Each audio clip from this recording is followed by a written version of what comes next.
अक्षय, आपसे जानना चाहेंगे, जो हालात है, जो सिनेरियो अभी हमें रूस के अंदर देखने को मिल रहा है, उसको देखते हुए अभी यहां से किस तरफ रूस और व्लादिमीर पुतिन, क्योंकि एक तरफ ऑलरेडी यूक्रेन के साथ उनका युद्ध चल रहा है, अब ये इंटरनल और भी शुरू हो गई बगावत, तो कहां से देखते हैं आप व्लादिमीर पुतिन के कदम को और रूस के कदम को?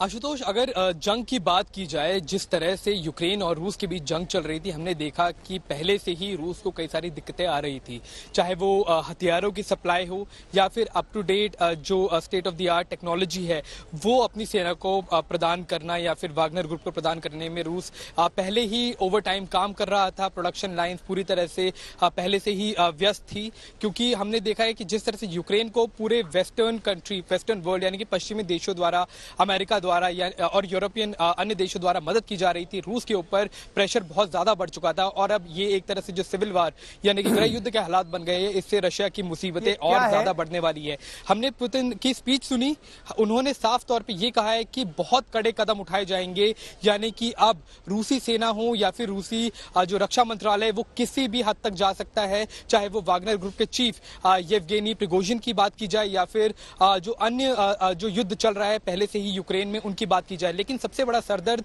यहां पर रूसी सेना के लिए ये रहने वाला है कि वागनर ग्रुप जो था वो अटैक को उसके सबसे आगे फ्रंट लाइन पे खड़ा होकर हमले यूक्रेनियन सिटीज के ऊपर कर रहा था और उनके हाथ में सारे के सारे जो हथियार रूस द्वारा प्रदान किए गए थे वो है, उनके पास रूस के सारे प्लान्स है, वागनर ग्रुप के पास सारी की सारी स्ट्रेटजी के सीक्रेट्स है। तो सबसे बड़ा हेडेक ये रहने वाला है कि किस तरह से वागनर ग्रुप के बदल कर पश्चिमी देशों की मदद अगर करने लग जाए तो रूस के लिए बहुत बड़ा एक सरदर्द यहां बन जाएगा।